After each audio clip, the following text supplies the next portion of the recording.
just wrapped a segment on MSNBC on Tyre Nichols, and I have to state once again that this is an American tragedy, and it's an American tragedy that we consistently see over and over again, that we are subjected to over and over again.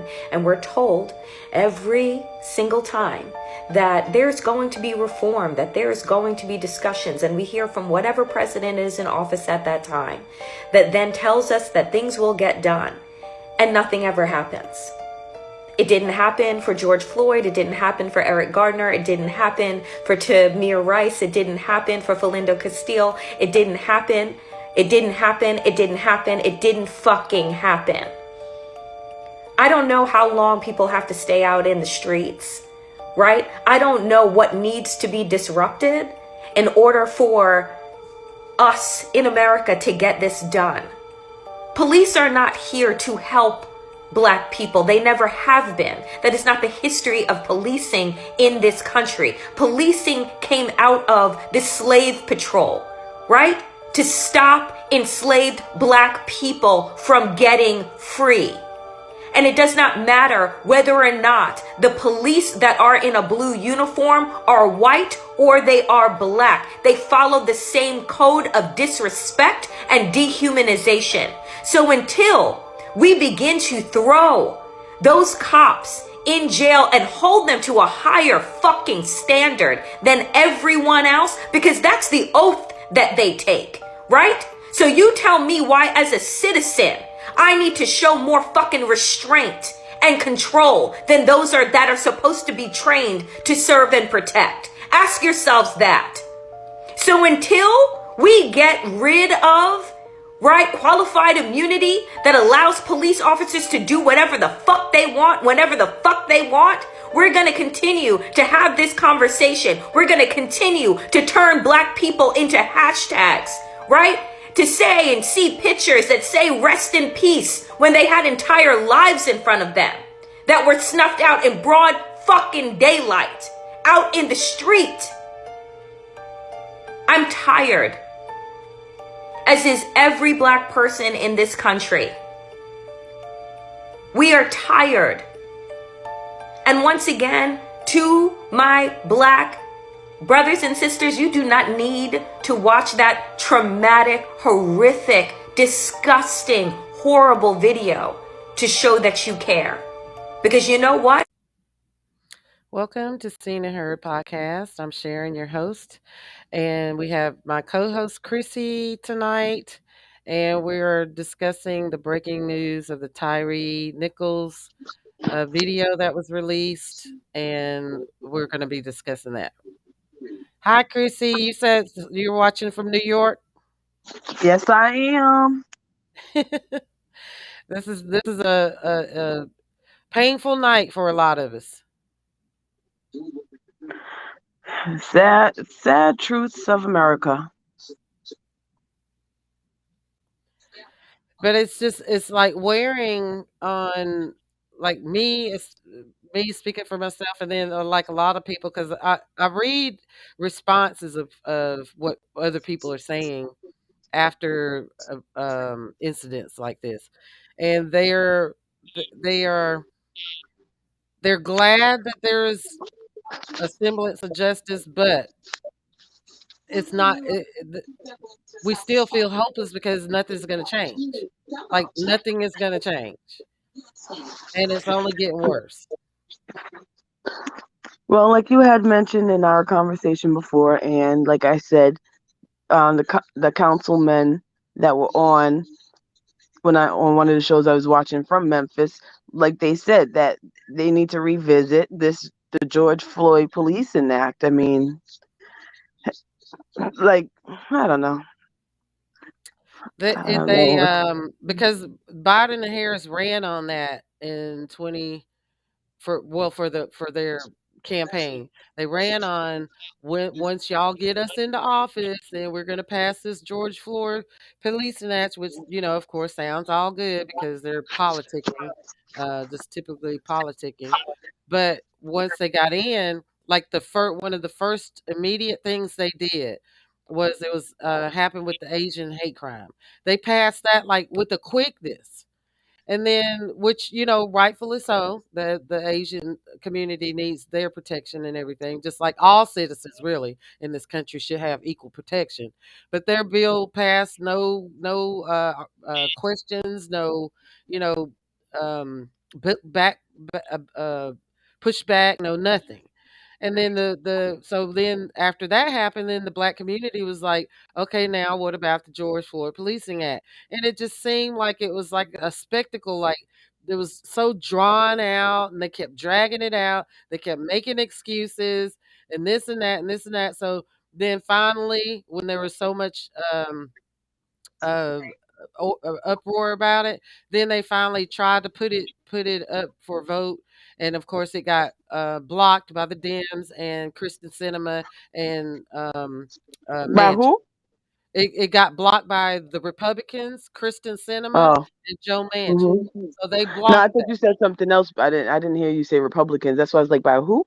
Yeah, yeah. But So yeah. yeah, it got blocked by the Republicans, Kristen Sinema, and Joe Manchin. So then they just kind of let it die and didn't do anything, didn't bring it back up. So the smaller voices, they have their platforms and they're still trying to bring the question. Well, what about the George Floyd Policing Act, which they've been asking about up to this point. Now more so, Biden's putting out his little condolence tweets and Harris and all that, which we're rightfully angry because because like I'm screaming inside because it's like you might as well just not say anything because if you did an executive order, he has the right to do that. He should have just put an executive order in. Yeah. But maybe he'll do an executive order after this, but I don't know. I'm not trusting them because I don't trust them either. So, I mean, but just because of the brutality of that video and how I'm feeling right now, I'm extremely angry. And right, like you said, rightfully so. I mean, I feel I feel bad for this chief of police. They got her on, right. Well, they were showing a clip of uh Tom Yamas talking to her, but like they not her clip. But even from what I saw her this morning when she was on GMA and she was talking to George Stephanopoulos, and like, you are the chief of police and you have to watch your people do all this stuff. You have to watch these videos before anybody else see it. And like, how you must feel that you can't justify anything. Like, you're people who were trained to do something and there's supposed to be a certain way, certain protocols. And when you watch all of this back, you can't justify what they did because they did not go according to police protocol. And like she was saying, she said from the stop, she said, I watched every video on the route that he was supposedly driving because they said he was driving crazy and all kinds of stuff. Erratic, he was supposedly driving. She went and watched, no, can't find not one video of him in his car driving erratic. And then from there, she goes and sees the body camera. And as we all have now seen the body camera footage and the sky cam footage, and then you hear the audio that they're saying, trying to make it seem like he was putting up a fight and he was resisting and he was a strong person, that it took 5 6 of them to just beat the living daylights out of him, all because they roughed him up, pulled him out the car. He was able to get away, and now their egos are inflamed. And I But know the hmm? go ahead, finish. No, I was just gonna say, and I know what probably even spiked it even more was when y'all tried to taser him and he got away, and y'all tried to pepper spray him, and instead your colleague get pepper sprayed. Now y'all even more mad because you trying to spray this man and you spray your partner, so and then the man get away when you try to tase him, even though he was complying, even though you pulled him out the car. You yanked him out the car without even telling him why he was being stopped, not asking for none of his documentations. You just yank him out the car. and then he gets away. So now your egos is through the roof Yep, that on that top of the and mentality they already have. right, so it's like a mob mentality, and Hmm. then as for policing, and when people always talk about bad apples, well, bad apples come from a rotten tree. The law enforcement agencies are imbued with structural racism, even when the police Hmm. officers are black. They are part of a system built to maintain inequality and to uphold white supremacy and Yeah, protect white lives over everybody else and white like property. I don't know if it was Crump or this other gentleman. I think his name is Charles. I don't remember who they were showing, but like they were saying, or both of them, I think actually, I think Crump said it, and then this guy was echoing it, saying, "Yes, it's not because it was a black gentleman they were talking to. It's not a race thing. It's a cultural thing Mhm. in the sense that the culture of policing is set in a certain manner." And like somebody else was saying it on one of these shows that I was watching, where police automatically get into this, I guess not all police, but some of them get into this like rage and stuff when the person take off on foot pursuit, where now you get away from them on something that was so minute that this wasn't even nothing serious to be pulling him over for, or you haven't even proved that it was a danger, nothing. He didn't have a gun, nothing. But that whole thing of now he took off, he went running, and then like I said, on top of everything else with the eyes and everything, but the culture is now he ran from you. Now you got to get him, and once you do catch up to them, You gotta make an now you got to beat example. the crap out of them. Like because Mhm, they made you run, that cultural mentality that like now you made me run. Like you getting mad because they made you run. mhm. So now you got to beat the living crap out of them. And that's what they were saying. It's like I guess almost like a proven effect that you make them run. When they catch you, they're gonna beat the crap out of you, And which is somebody else crazy. pointed out, as horrific as the beating was, what made it worse was the EMTs that were standing around while he's laying there critically injured on the ground. Like the EMTs, they acted with less sympathy than if he was a wild animal run over by a car. Like, you know, I heard it. I heard about it, but I didn't notice them when I was looking at the video. I don't know. I guess I was just looking at everything else. I mhm. didn't notice that part. So, Yeah, they said they were just standing around and nobody offered any help to him while he's laying there like suffering. well, the police probably said something stupid to them. But regardless of what the police say, if you see somebody laying in the ground like they were saying, they were pointing out, people would have more sympathy for an injured animal that was just hit by a car. And he's a human being and laying there in distress and obviously like moaning and calling out for his mom. He's in handcuffs, he's bloody, and you're an EMT and you're just standing there looking at a person not helping. Well, I mean, in this situation, this is worse in the sense of like worse than George Floyd because if that was an EMT in their uniform, so there's no disputing that they're EMT. But that's like the Mm, same sentiment with the George Floyd, where the lady who was a paramedic, but she was off duty and happened to be out for her run, and she's telling the officers, "I'm a paramedic" and all this other stuff, but they don't want to hear it. Where you got this person telling you, "I'm a medical person, I'm a right. paramedic, this is what I They do, wouldn't let her let me help. let Yeah. me render some aid," and they're saying no because And they want don't the. people like that have like they have like a ID card that states like a certification card that they carry in their wallets and stuff even when they're but off she duty? but she was out on a run, so she just had Oh, her they didn't phone have with her. her. Yeah, Okay, okay. she just had her phone with her, and in my head, I'm like, she from that moment, she probably will carry it at all points, and or Mhm. at least take a picture of that and And have walk it with in your her phone. ID. Yeah, like a picture of that in your ID or whatever, so at least you have something in your phone to prove. But even still, who's to say that they're gonna let you? Because they get in when the police is like that, like in this case, and in George Floyd, they already got this attitude because now you were fighting with them or you're resisting or whatever, he didn't resist in this one, but the George Floyd where they claim he was resisting and like every like they're mad. Now they're mad because they got to use their force, and it's not that they're mad that they're using their force. They're They're mad there. because yes, yes, embarrassed is a better word. They're Mhm. embarrassed, and like this one lady said on one of the shows, that abeyance, like because the person is not obeying you, or you feel like you're not being obeyed, because at any question of your authority, Right? even if it be it the person could be 100% right to say what they say or ask what they ask, because they dare to question your authority, they're not obeying you. Now you like get into this fit of rage, and I every you time don't want them to be helped, and that's the problem.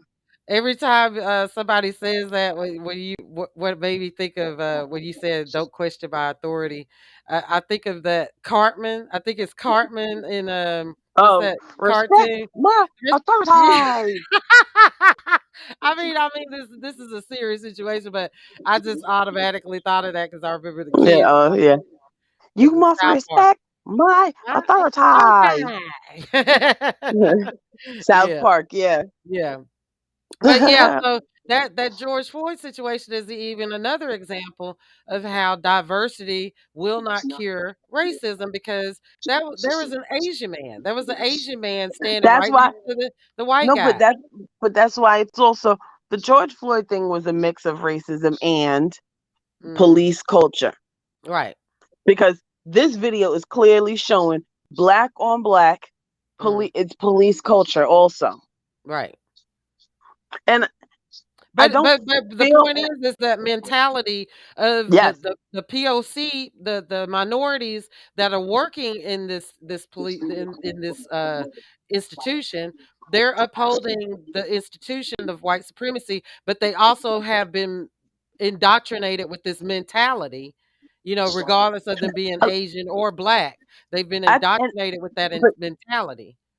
to me, what I also notice and what I would say is with the blacks that become police, I'm don't know the stats because obviously I didn't look it up, but a huge majority of them, I'm going to say the majority of them are going to, if you look in their background, they have come from hoods, um, or poorer areas, however you want to word it. They come from those areas where they grew up also with that type of mentality. And then also what may have happened, especially like in New York and whatever, like bigger cities, where you're you're picked on or preyed on by the police because you're black. They focus on you being black with the stop and frisk and the pulling you over, and it's all over where a black person is going to be stopped much more frequently and more frequently and quicker than a white person. Hmm.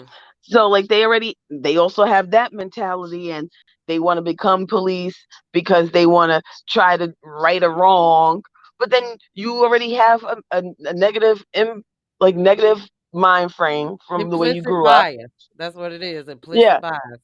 And then you think you're going to come in here to change the narrative, only to further it by joining this gang. Basically, the police culture is like a gang. Hmm. So you're only building on top of whatever you already grew up with.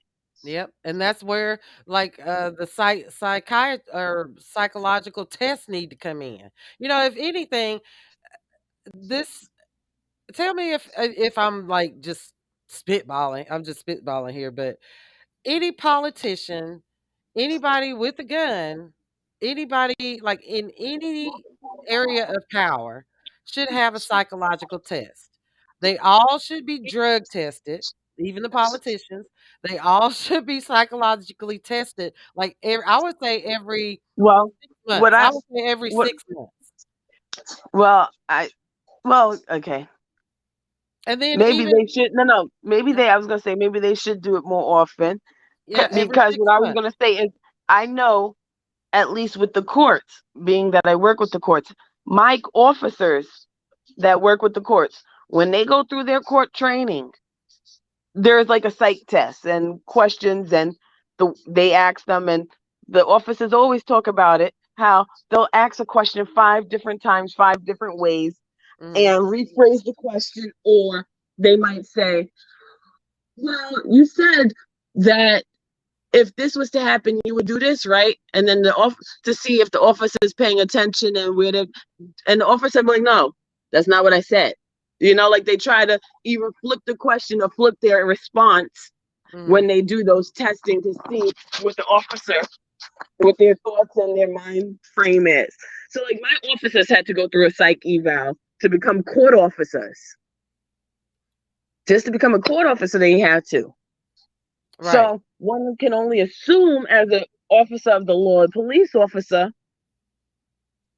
that they would have to go through it. But let's say they do go through it, that initial process, like you said, just like they go, like the officers, as I can only speak for court officers, they have to go through requal every year for their guns, for practice or whatever. They have to. My officers have to go for baton practice every year, Mhm. and they're laughing because they're like, when they go to baton practice, it's a baton and the pepper spray. They're spraying a piece of paper with the pepper spray. Like they gotta aim for the paper, like, and whatever with the baton, like they're like, and it's a whole day process. It's a 8-hour process that they have to do for something simple, but it's done every year. And then my officers go for CPR training. They said it's supposed to be every 2 years. And these are Mhm. court officers. And But so, maybe like, okay, so that the officers that are on the streets, like these that's what I'm saying. officers, they need to go To be every more 6 frequent. months. Exactly. I think That they should, should yeah. go every 6 months. That definitely should be more frequent, that training, because it's like my officers are not getting into these type of actions and Right. whatever. They're not fighting people and having to draw their guns on a daily, like officers in the street have to do, Right. you So that, know? yeah, they should do it every But 6 months for those on the street. yeah. And then for the politicians, in my opinion, I actually had a conversation about this about probably about 6, 7 years ago with one of the members in our the political group Embrace Diversity on Facebook, the one that I started. So we had a conversation Hmm. about politicians. So I said that, th- I was just thinking out loud, but I wrote it down. A little paragraph. I said I think politicians, especially because they have a position of making um, choices for people's life. They basically making laws and legislation and stuff over people's lives, and they're out there trying to get people's votes. I think before they're even qualified to run for office, they should have to live within the communities that they're trying to get the votes. They should have to live in the communities for a year, at least a year, with the same pay that the people in the communities get paid, the Well, same health insurance. it depends on the office then, because some of these offices don't cover just one general area. Right, but basically they should still, if they're making rules for people and their lives, and especially like with food stamps and healthcare and all that stuff, they need to live within those communities for a year among the people that have their kids go to the same schools so they can understand what the people are going through that they're trying to get their votes. You see what I'm saying? Hmm. They have to live amongst those people that they're trying to get their votes with the same pay that those people get, with the same healthcare insurance that those people get, that shopping at the same grocery stores that those people shop at. You see what I'm saying?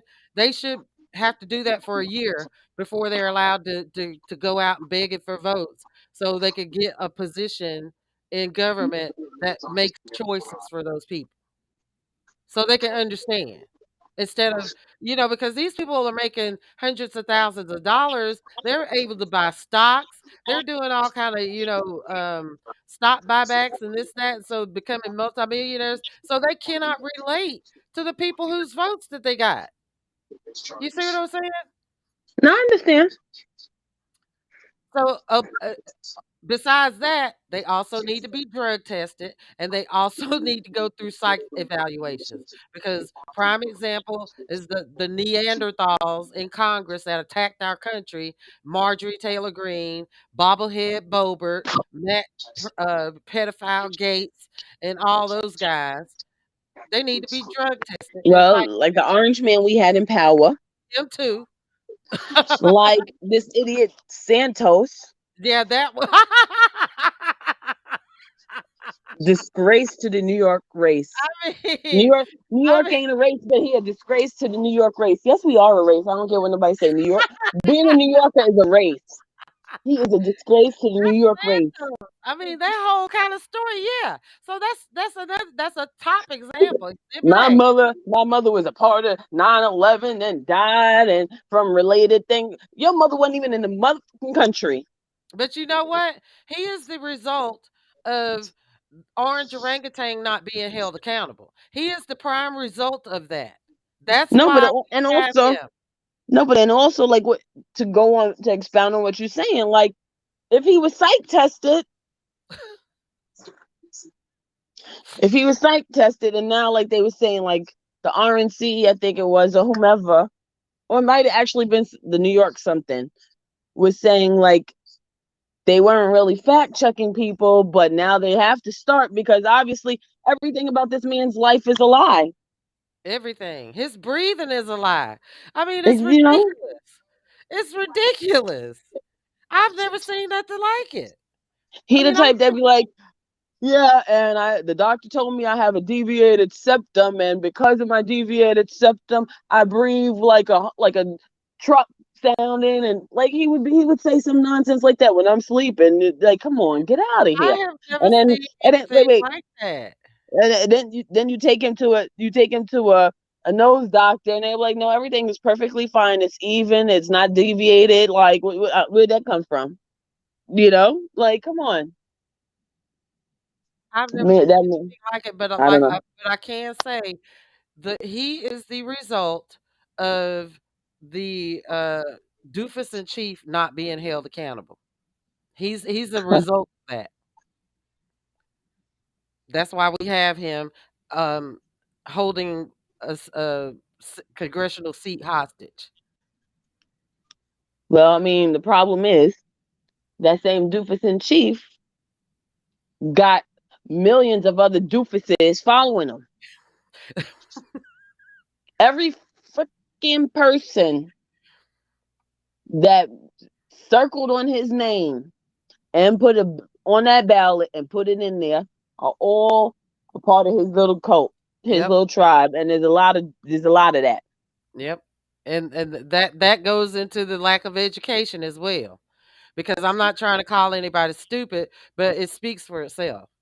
And that's what Ron DeSantis is trying to achieve on a national level. If he's basically in a sense reduced Florida to an authoritarian state. So Florida is a full-on fascist authoritarian state, and that's like a little mini model of what he wants to do all over this country. Yeah, let him come to New York with that. I'm sure. I'm sure if he came to New York with that, on the stuff that happened to Martin Luther King and JFK, I'm sure people will bring that back. I'll If just say it that way. if he wins the nomination for president for the White House, I mean, that's where like we need to talk about him now because he is a danger.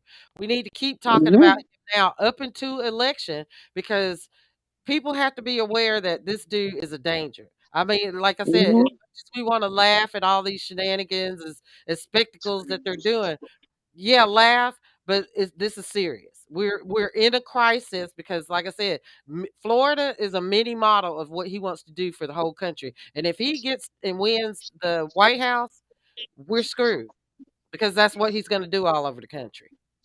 because the Republicans are not afraid to Nope. use their executive power. Yep, and they're not afraid because their end goal is to have an authoritarian government where we have no more elections.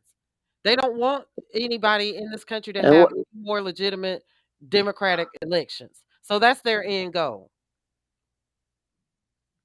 I think if that was to happen, like I said, what happened to Martin Luther King, JFK, I'm sure somebody will come back with that, I just to mean, say it nicely. I don't know because and I'm actually kind of, even with how I'm critical of all of our politicians, like even with the Democrats, I'm going to call them out. Like I'm not happy with Biden and Harris right now.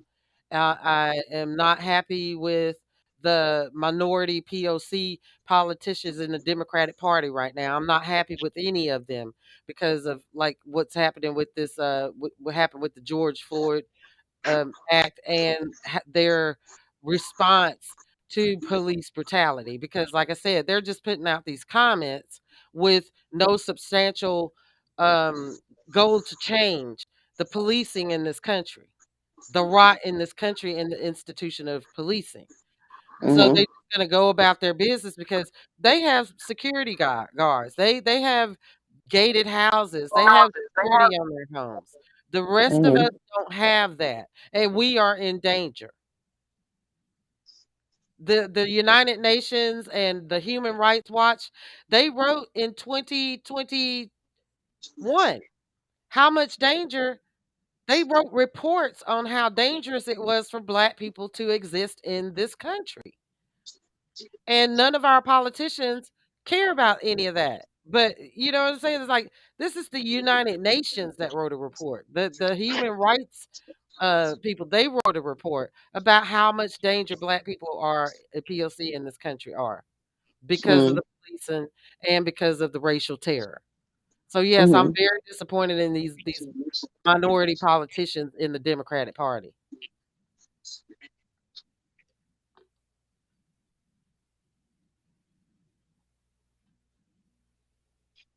And this is how democracies work because we should be calling out our politicians if they're doing something that's not helping. Yeah.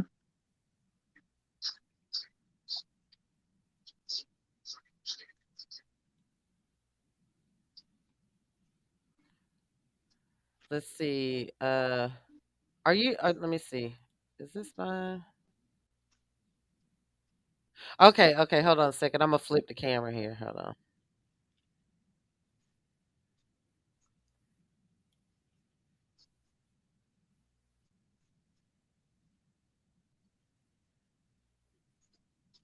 Yep. They're talking about these officers are drunk with power. Hmm. Okay, hold on a second. I am going to flip this around.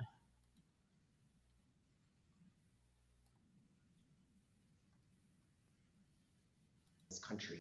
Last year was the largest number of people killed by police, according to our organization, which we track this looking at public records requests, public articles from local media, police statements, and information from state databases across the country. We found nearly 1,200 people were killed by police last year, more than 3 people every single day. And that Memphis Police Department, when you look over the past decade, Memphis Police Department has had a rate of killings by the police slightly more than the national average. But there are police departments like Albuquerque, police departments like St. Louis that have rates of police violence more than double that of Memphis. So there are places across the country, hundreds, even thousands of police departments that have the same or even worse conduct than what we're seeing in Memphis. And so we can't just look at one case or 5 officers or one unit. We have to look at the system as a whole that continues year after year to kill more than 1,100 people in this country.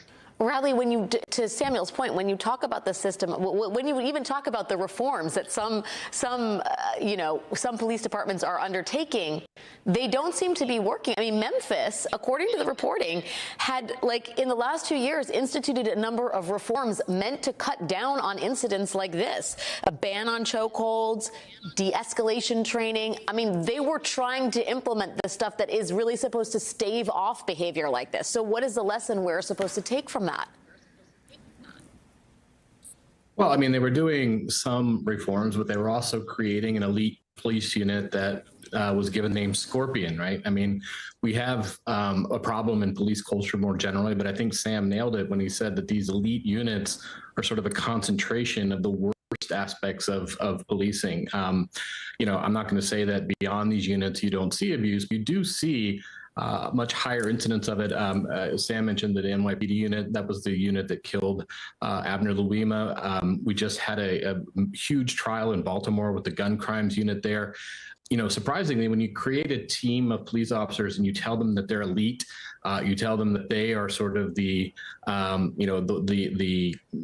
last kind of line of defense against crime and anarchy in the city. You let them have a name like Scorpion.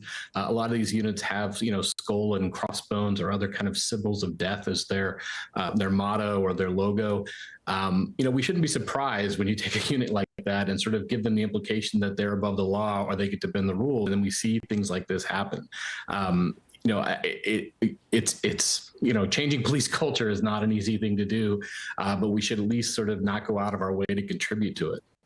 Samuel, is it your understanding that these elite units are sort of exempt from the narrative or the discussions or the lessons that other parts of the police department are, the trainings that they have to undergo, et cetera? So it really depends on the police department. The thing with the United States,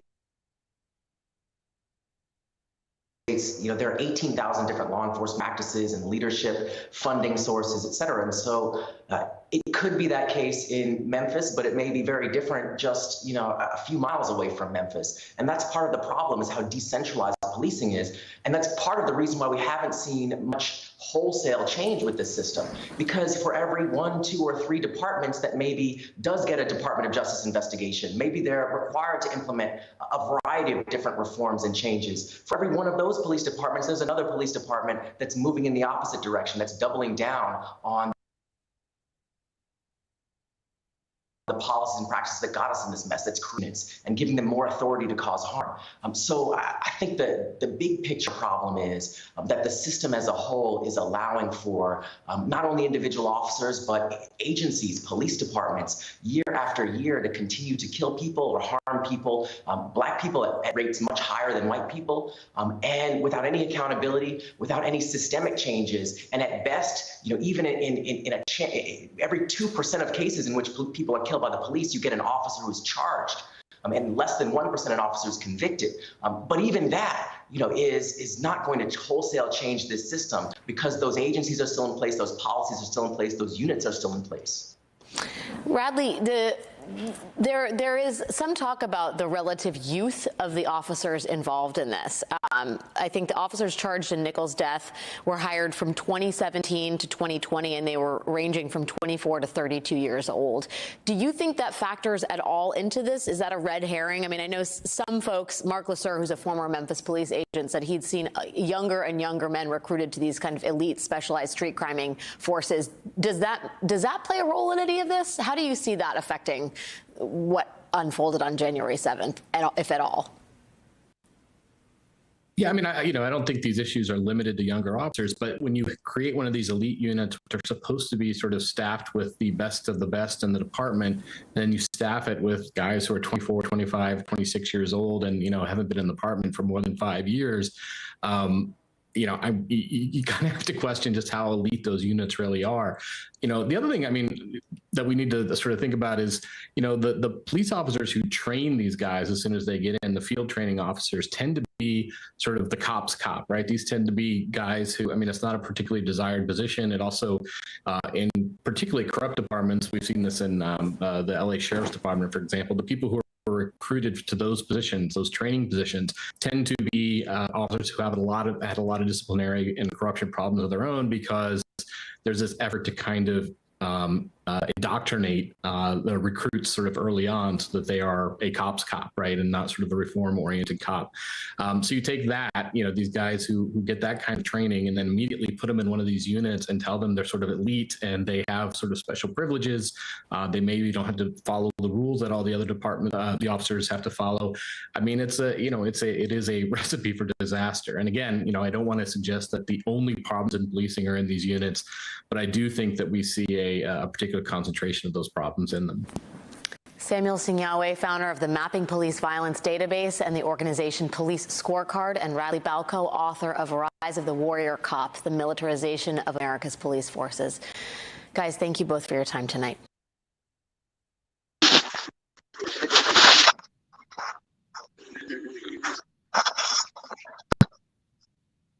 She gets on my nerves. Mhm. Like how she's gonna ask the age. No, it has nothing to. The age does not have anything to do with the culture of policing. Now on record, on video, Like she sounded really stupid. That question. there can be nothing that is inconsistent for their defense with what they're saying so deliberately on their body cam video, and it's intentional. You can see they're still under the effects of the adrenaline from chasing this. Yeah, I mean, yeah, age don't have nothing to do with the culture of policing. However, these people that have been in the system as police for 5 years or less should not be running a specialized unit. That specialized unit should be people that have 15 years in, 10 years in, 15 years. That should be the primary people running these specialized units, not somebody who is 3 years out the academy or 5 And years not out the only that, academy. Not them. but I question, okay, with these specialized units, who's overseeing and monitoring these specialized units? But I even mean, if there's somebody overseeing and monitoring, they can't monitor what's going on in the field. It would only be after the fact, it I mean, and it's like, unless something is as brutal as this, it's probably not as many things are going to be brought to your attention. This happened to be brought to your attention because somebody ended up in the hospital and died. So yeah, they may get complaints or whatever, they may have gotten complaints, but if it wasn't this severe where somebody died from it, they're not, whoever might be overseeing it is not gonna make a big fuss.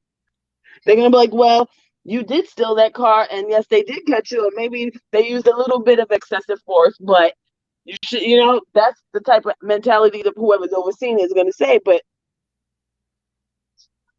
I think the reason they use in certain areas, like in this area, for example, I feel like the reason that they did use these younger cops that may have only have like 5 years or so on, they use them because they are young and black, and they probably feel like people might relate to them, or they know how to maneuver in those communities because of being young and black.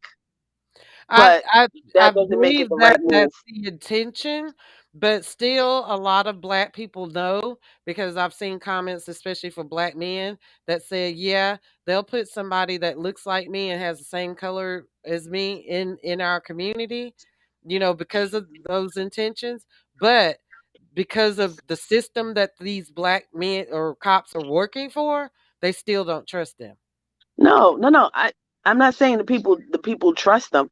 I'm saying in specific to this task force, the special Scorpion task force or whatever, I think the reason they chose these men that don't have many years on is because of that. They chose them because of that, because they're using them to try and do like the gang people and the stolen cars and stuff. Not like heavy duty gang, whatever, I guess. Not like a gang unit per se, because this is a stolen cars and whatever else they was explaining. But they blend in more, and that's why, just like they were saying, they're dressed down. in tactical gear, more dressed down, not in uniform, because that's the look you want them to go. You want them to kind of blend. They're trying to get them to blend in a little bit more, and blah blah blah. But it's like, just because they blend in does not mean that they are the right choice. Mm-hmm. I would rather it be a white cop who has 12 years doing that scorpion job than a black cop who has 5 years. You know what I'm saying? Like, I rather it be somebody with more experience. And then also, in doing so, when you choose the people, somebody who might have 15, 10, 12 years, when you choose them, also pull how many complaints they may have had. You need to look at those. How many community complaints and stuff does this particular officer have But for, and rules, what are they rules, for? You know what I mean? rules of being able, especially civilians being able to um, Um, see see those records those records. depends on the police departments, and all What are you talking different about? police departments all over the country have their different little rules for No, I'm their not little talking about. gangs. I'm not talking about civilian. No, I'm just saying, when forming these specialized units, that when these, whoever it is, if it's the lieutenant, if it's the captain, if it's whoever decides that this precinct, or out in this general area, which might, let's say, comprise of, let's say, 3 precincts, Mm-hmm. and let's say you're making a specialized unit for this area that comprises of 3 precincts, so you need 8 people, 8 officers. When you go to choose those 8 officers amongst those 3 precincts, number one of the criteria should be, like I said, how many years on? 10 plus. It should be people with 10 plus years, Mm-hmm. right? Or maybe you could go down to about 8, but no, I would go for somebody with like 10 plus years. So I would start looking for them first. And then you go down to 8 or so, depending on how many officers have at least the 10 to 15 or so many years, right? Mm-hmm. Then you start looking at when they were in their in all of their duties in those times, how many complaints were made against them. And then also in those complaints, what were they for? Were they for excessive force? Were they for what were the complaints actually for? And then you start looking at that. If But they that's had but that's where it gets tricky though, because they, like I said, the depending on whatever police department you go to, they like to keep those records. Um, No, it's the people are not. We're not looking at those records. That's not what I'm saying. I'm saying when the captain, the police captain, the police chief, whoever makes the specialized unit, because it has to. One of these supervisors, one of these police supervisors, are putting these people together to make this unit and calling it this. right. When that's what I'm talking about. When they're in that process of making that unit, that's what they should have done. And But that's why don't I'm you saying think that that should be transparent to the community as well? no, it should be, but even if it's not, that's outside of our purview until something like this happens. Then it may become more transparent, because now, if you had a cop that was, for example, if this situation with Tyre happened and there was a cop that had 15 years on, and he was a part of this kicking and everything, then the attorneys and everybody else, then they would start going to the courts and subpoenaing and whatever else for his record, Hmm. for any complaints. That's when it would come out at that point, because they're going to want to know if he used excessive force on this thing where it wasn't even a legit traffic stop and blah, blah, blah. The attorneys are going to look into his history. Oh, he had, out of his 15 years, he had 374 complaints. And out of the 374 complaints, 300 of them were for excessive force. He should not have been chosen. That's what the attorneys are going to start going into. But then you have somebody who's only in the system for 5 years, who, yeah, they may have some complaints, but it's not going to be as many complaints because they don't have as much time on. So it's not going to look as bad. People are not going to be like, well, it's only 5 years. It's still a lot of complaints for 5 years. People are not going to start thinking that way. They're going to be like, oh, but you have this officer with 374. You got this one with 150. Meanwhile, 150 might be a lot for 5 years. But Right. people are not going to see that. People are not going to see that. They're going to just be like, oh, it's only 5 years. So he's still kind of new-ish, New-ish, like George Santos-ish. Yeah. I feel bad for you because he's up there near you, but I feel I bad for don't. our country that we have to be subjected to all this nonsense. Actually, I don't feel bad because I did not vote. I did not choose George Santos. He was chosen by the same people that like the red hat. There are people in every state that like the man that wore that red hat. He was chosen by those people. I am not one of them. Red may be my favorite color, but I would never wear that red hat. He's trying his best to get to his life. Takes no reason to tase him. Part of the punishment. Everything. Yeah. Punishment. Well, we're going to close out until our next show, which will be Sunday. Today is Friday. So Sunday, I'm going to do another one. Hopefully, we'll get some responses if any of our listeners have any comments you would like to comment, any questions, leave us a voicemail or go to the website and leave us some feedback on the program if you liked it. And we're peer supported. So if you like our podcast, please consider a small donation to support us and our programming. Check out our website and the GoFundMe and the Cash App. Thank you, Chrissy, for joining me tonight. Tonight was a hard night because of the release of that video, but we got through it because we got each other. Thank you, Chrissy. You're welcome. Thank you, Chrissy. And thank you, listeners. Thank you. We will see you on the next program. We'd like to hear from you.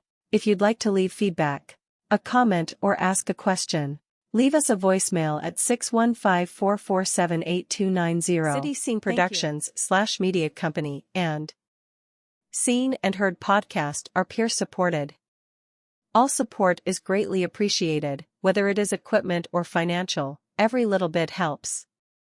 Every contribution, however big or small, powers our programming, staff and creators, and sustains our future. Any amount you are able to give to help support our journey and progress will be greatly appreciated. If you would like more info, please go to our contact page to leave a message and one of the members of our team will get back to you as soon as possible. Thank you.